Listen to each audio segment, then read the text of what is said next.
Good morning, my name is Dom Figlamini and I am President of the South Coast and Tableland region of Scouts Australia. I would like to welcome you all to our 96th annual report presentation, which this year, due to the COVID-19 pandemic, will be conducted online. May I now call on our colour party to perform our flag break to commence proceedings for this year's annual report presentation. Regional alert.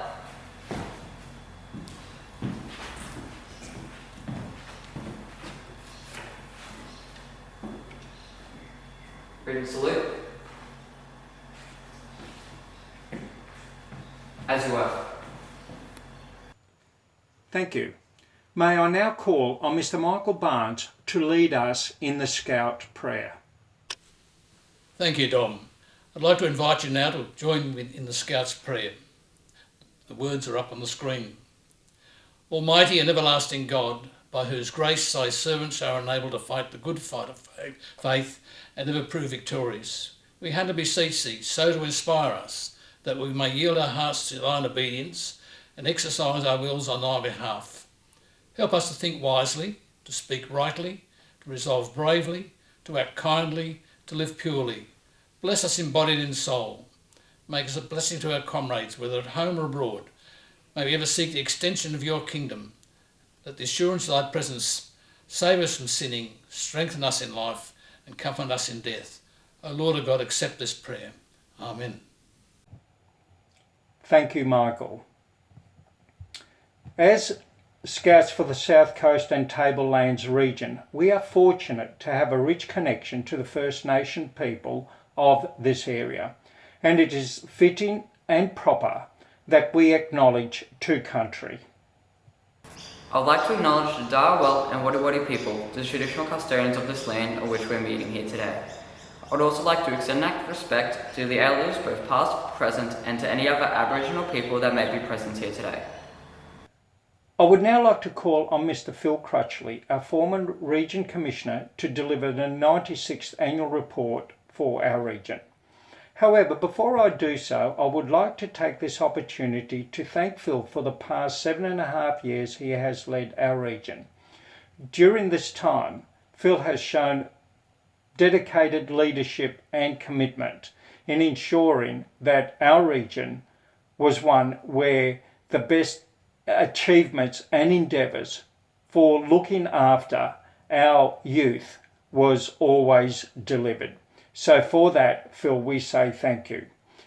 We would also like to wish Phil well with his appointment at State, and I am sure that Phil will take the same drive, ambitions and dedication to ensure that State is one which will deliver for New South Wales.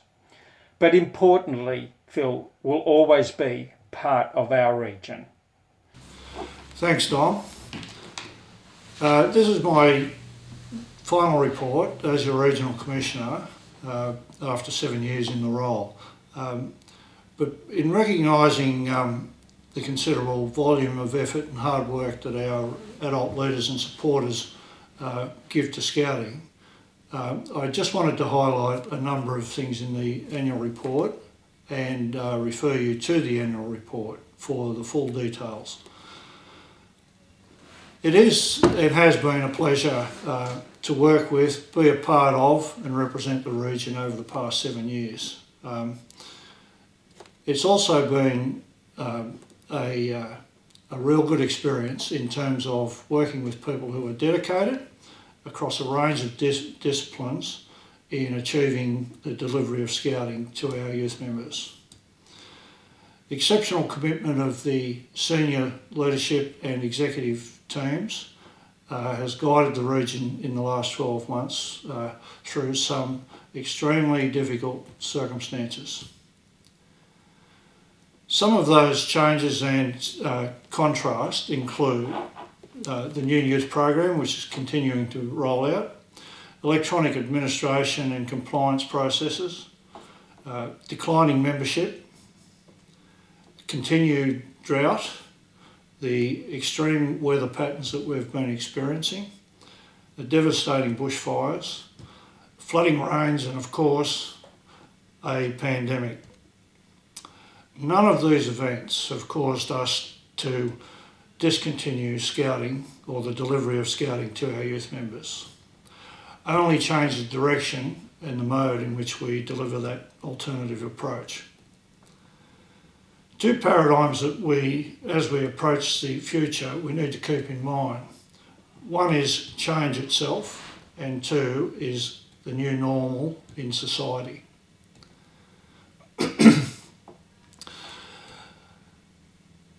In understanding how the year has progressed, will highlight a couple of points.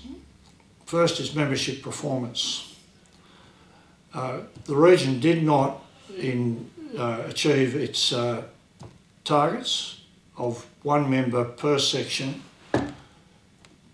per group, which is a net target for each group over the course of the year.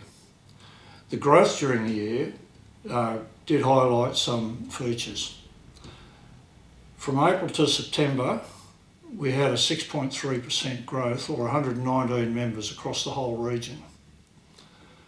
That was ahead of our projected target at that time, and we were well on track to reach a 9.5% increase for the whole region, which would have put us which would have put us in front of our target.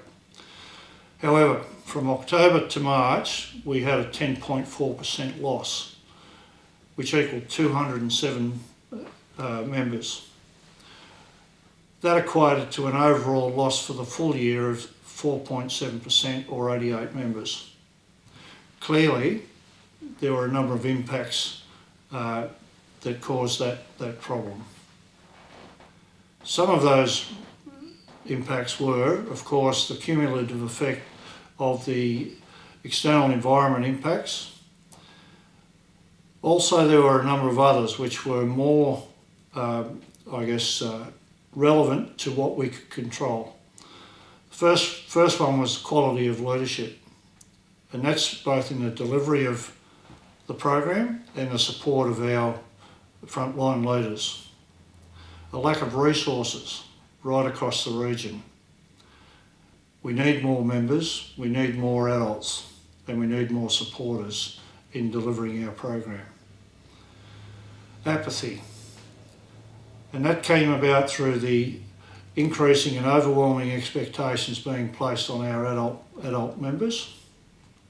The rate of change, or change fatigue. The number of changes in the last 12 months have been quite numerous and have challenged all of us. Rate of change has been such that the 6 months from around September last year till the end of March, we saw numerous electronic changes to processes and forms that our groups were finding difficulty to keep up with, given the lack of training. Lost interest. Youth members leaving as a result of poor program delivery and bad personal experiences. New Youth program rollout. A number of our leaders have been disenfranchised as they felt that they weren't valued in that upskilling area.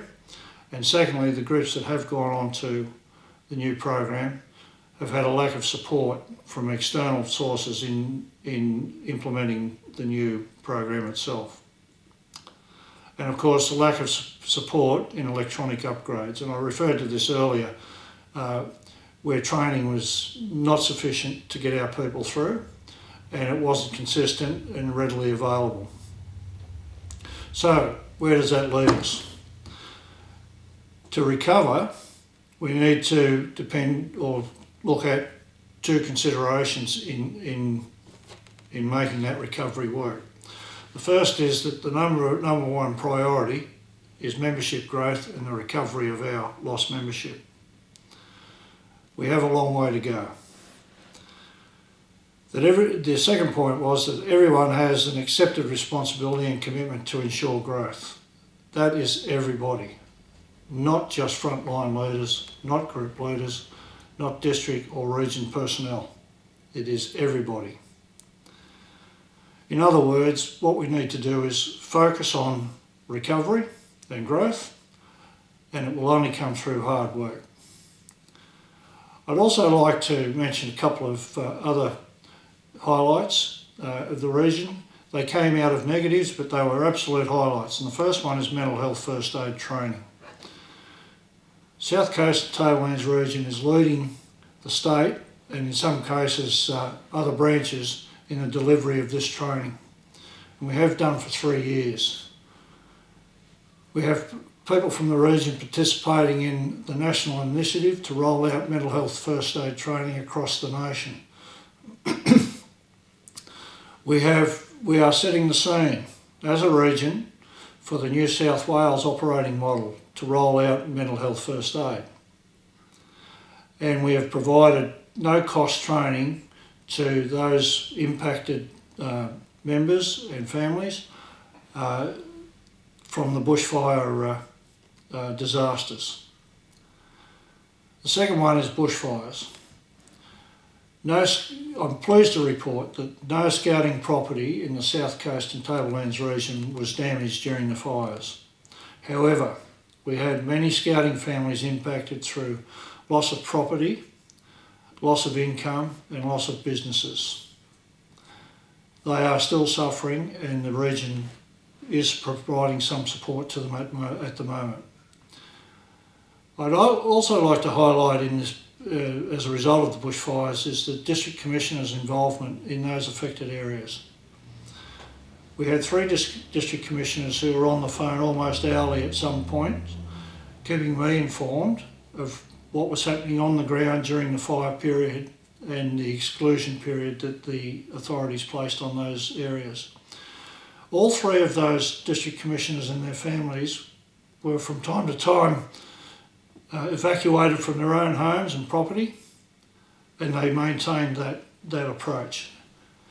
To me, that was a shining example of how scouting works within our region. The other thing that was of a great nature was the fact that our community resilience in the affected areas.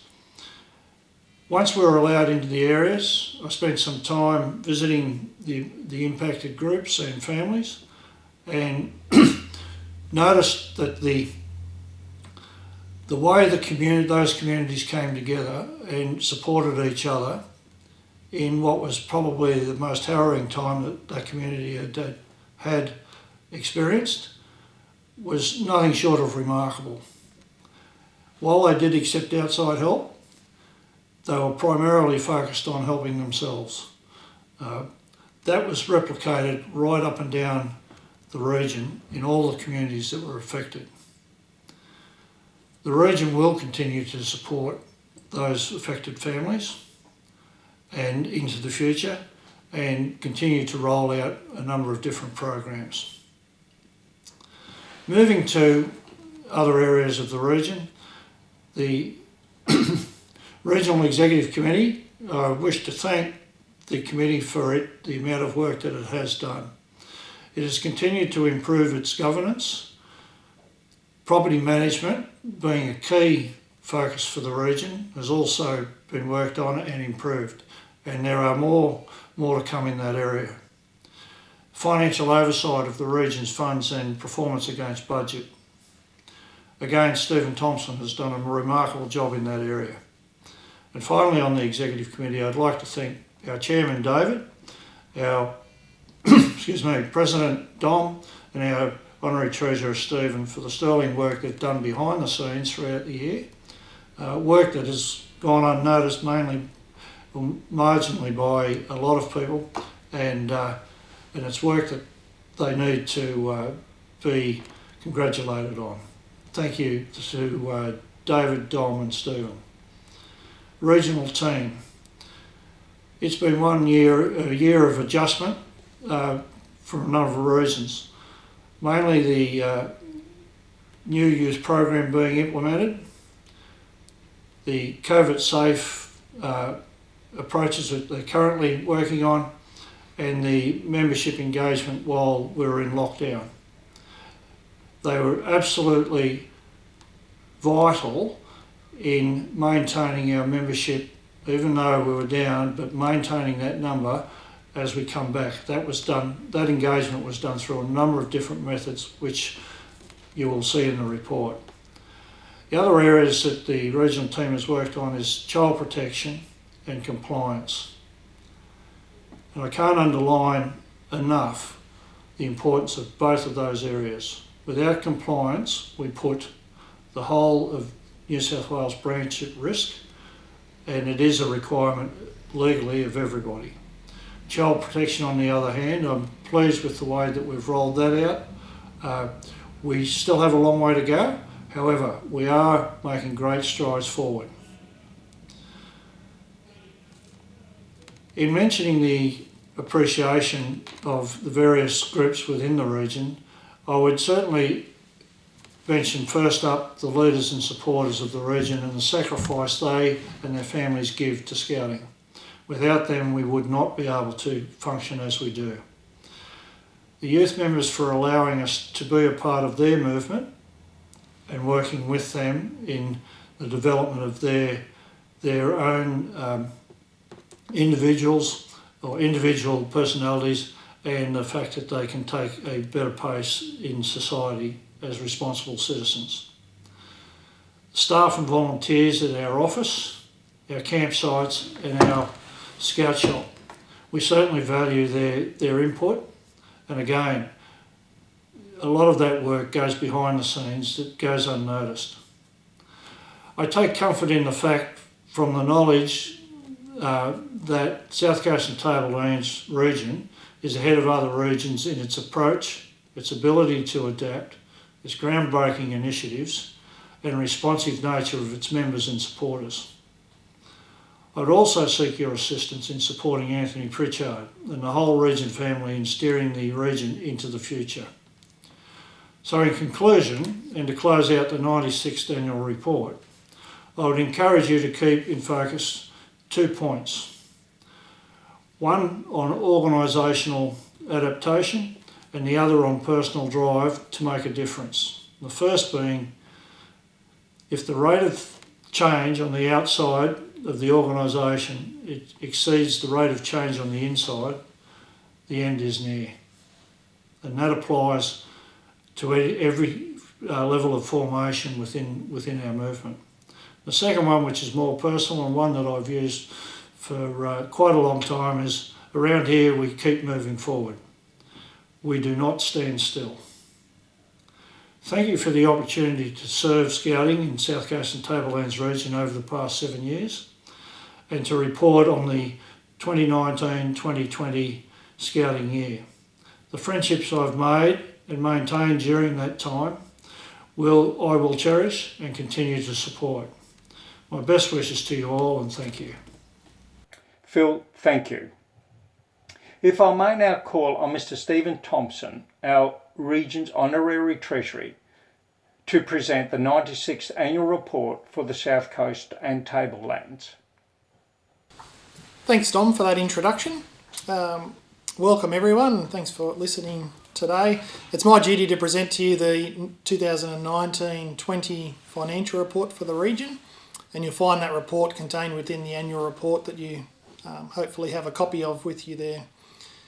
One of the things I'd like to mention, or to start off with, that although we always run at a loss for the region, we did a bit better than budget and also a bit better than the prior year, so that was a good result. So we ended up with around about $141,000 loss. I've also got, you might be able to see on your screen there, some graphs, just the last few years' results. So we did much better than our loss of last year, although last year was a little bit worse than budget, and we've also gone downhill a little bit from 2018. So it's always important to try and make sure that wherever we can that we generate more revenue for the region to try and reduce that loss year on year. So in my report last year I mentioned about some upgrades to the regional office and that we'd spent some money there, but Some of the revenue associated with that expenditure didn't come through to this year, so that helped with our results for the year. I'll just go on to the different areas of our profit and loss, if you like. The first one is that the campsites. So the campsites generate a loss overall, but there was a mixed bag of results over the prior year and the budget. So Bengali and Noonamina, further down the south coast or the southern parts of our region, returned some good profits, and that's mainly as a result of the campsite revenue that's generated. Although Mount Kerrie, it was close to budget, but generated a loss still in the year. One of the things with Mount Kerrie, we've still got a significant amount of depreciation expense for the power lines. So as we go a few years further on from now, when that comes off, we should be in a bit better position. If I turn towards our scouting activities, which incorporates our districts, they made a small profit, which is what we should be trying to do year on year. We don't need to make a great deal, but as long as we don't run at a loss. Also in that area, we had the mental health first aid courses, so not only a good opportunity for people to learn a new skill, but and provide some great training. They also contribute to providing a bit more revenue and defraying some of our costs. The properties is the next area. If I just touch on that, we fell short of the budget during the year, and as always, we should continue to discuss how best to utilise our properties to make sure that we make some appropriate revenue to cover their costs, and even over and above that to offset some of our administration costs. The Scout Shop had a similar year to the last, a bit more sales during the year. But that's another area that helps, that is profit generating and helps offset all our expenses in the region. Just the next thing I'd like to touch on is just a general thank you. I often say I probably don't know for fear of leaving people out. I think if I tried to run through a list, but certainly Kerrie at the regional office and those around her, there's a number of volunteers that come out that contribute towards keeping our finances in check. Also the people in the districts, the district treasurers as well. So I'd just like to thank everyone that in the end, the financial report that you might see there today, there's a lot of people behind the scenes that do their little part to make sure it all comes together. So thanks very much to those people. I'd also like to say thank you to those that had donated to us during the year. So we should also find in the annual report a list of those. So thank you to anyone that's been involved in that and to those organisations or individuals. The one thing I'd like to mention, it's almost remiss, others might have touched on it as well, is that obviously after year end, the impact of the COVID-19. So as an organisation in a region, we're going to face some significant financial challenges, particularly this year, and then as we go a little bit forward, just to keep paying the bills are still coming in for a lot of places, but we haven't got the revenue. So there's one other little pie chart I'd just like to share with you as well. You might be able to see that on the screen. It's just the revenue that we get in the region. You'll see that there's some really big chunks on that pie chart. Is an orange wedge and then also a grey wedge, and the grey wedge is the Scout Shop revenue and the orange wedge is the campsites revenue. So you can see that quite a bit of our income comes from those two sources, and obviously with the impact of coronavirus, the Scout Shop's seen a much decreased revenue, and then obviously also the campsites, people haven't been able to camp. So it'll be important as we pick up and go into some more activities that people support the local Scout Shop, and that also it'll be great to get everyone back out in the campsites and generating some revenue. So that's going to be a real challenge this year. The budget's been revised, but nonetheless that'll still be a challenge for us. So I think that's summarised hopefully the region's finances for the year. As I say, we run at a loss, which we need to keep working to try and improve the loss so it's not quite as great. But otherwise, I'd like to present or move the acceptance of the 96 financial report, and thanks very much for your time today. Thank you, Stephen, for your report and the excellent work that you do and have done for the region. Without your financial knowledge and provision of information, we would not be in the strong position that we are today. Unfortunately, the pandemic has had an impact on our finances as it has across the country and across the world. I now have the pleasure to have a message prepared for us from Mr. Neville Tompkins, OAM, JP, Chief Commissioner of Scouts Australia, New South Wales. Good morning to you all. I start by hoping all of you and your families have been able to stay safe and well during the pandemic. I thank each for your continued commitment and for your loyalty to Scouts New South Wales during these extraordinary times. As your Chief Commissioner, one of my top priorities is growth.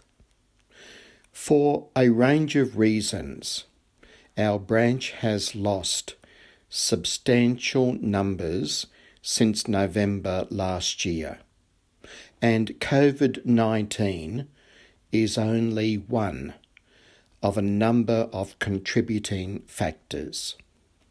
South Coast and Tablelands is no different. I know your region has a clear plan to regain your lost membership and to grow it further. I urge all of you to support your Acting Region Commissioner, Anthony Pritchard, and your Region Executive to fully implement that plan. Let us know if we can help you. Across the state, we are making progress with the rollout of the new youth program. With us gradually resuming face-to-face scouting, now is the time to re-engage fully with scouting and to assertively grow our membership. I finish by thanking each of you, youth, leaders and supporters alike, for your continued support of scouting in the past 12 months, especially during one of the most challenging times we have experienced in our scouting lives. A huge bravo to you all. Thank you. As we are operating in difficult times and in a COVID-19 pandemic, it is important to note that the adoption of the 96th Annual Report and the adoption of the 96th Financial Report and adoption of the minutes of the 95th Annual Report will be considered at the next meeting of Region Executive Meeting. With Phil vacating the position of Region Chair, the Scouts South Coast and Tablelands has been in the fortunate position where Mr. Anthony Pritchard has agreed to take up the Acting Region Commissioner role.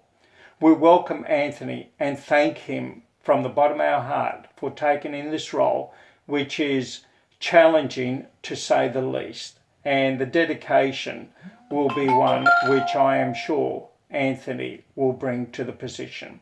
Anthony will announce the region's office bearers for the coming year. Right, thank you ladies and gentlemen in our scouting fraternity. I've enjoyed the majority of the past year in my role as Deputy Regional Commissioner, and despite the setbacks and trials across our region, we're still moving forward in a positive way. The new norm of scouting is yet to be actualised, however, we deal with what we can and progress forward. The key points for this year for me have been the growth in mental health first aid across our region and indeed across the state. We've got a lot of support from our State Commissioner who's identified funding to support this process across the region of New South Wales. Member support has been a growth area as well, and we've been identifying certain issues and supporting our Scout leaders and our youth members in various ways. For instance, in our bushfire recovery, we went down to Cobargo and other points south on the south coast, and met face to face with our leaders who had been devastated by the fires on a personal basis and in a regional basis. There's been an increase in our welfare support as well, and we've been able to identify free training for mental health across the region that was affected by the bushfires. Our concerns, I don't believe we have that many, but what I believe we need to do is focus on the persons and the future. We need to accept that the new program is in place, and we are driving forward to do a positive engagement with youth-led and adult-supported. We are enjoying at the moment some freedom. However, we're going to be back into the swing of things shortly and in a different way, and I hope that we are all supporting of ourselves, our regional team and our regional leaders. I, for one, would like to thank the senior leadership team because they've been a positive influence, as well as the regional executive have been a very positive support for myself in my endeavours across the region in the area of special needs, mental health and welfare and member support. And I would hope that we can continue in that vein for the next year. Thank you very much. Thank you, Anthony. That wraps up our annual report presentation, but before I do, I would like to thank Kerrie Latham and Ben Nichols for putting this online presentation together, a situation where, unfortunately, due to the pandemic, while our preference is always to have personal face-to-face meetings, in this instance, the work that Kerrie and Ben have put in to make sure that it runs smoothly is well appreciated. Before we conclude the annual report presentation for the South Coast and Tablelands region, I would like to thank David North, Chair of the Executive Committee, for his drive and dedication in ensuring that the Executive Committee fulfills its responsibilities and progresses the Scout objectives, therefore ensuring that the region performs to the highest possible standard. David, thank you. That wraps up this report presentation, and I would like to thank all that participated in not only in its presentation but also in the year just completed. It has not been an easy year. I now declare the 96th Annual Report Presentation meeting closed. Thank you, keep safe, and good morning.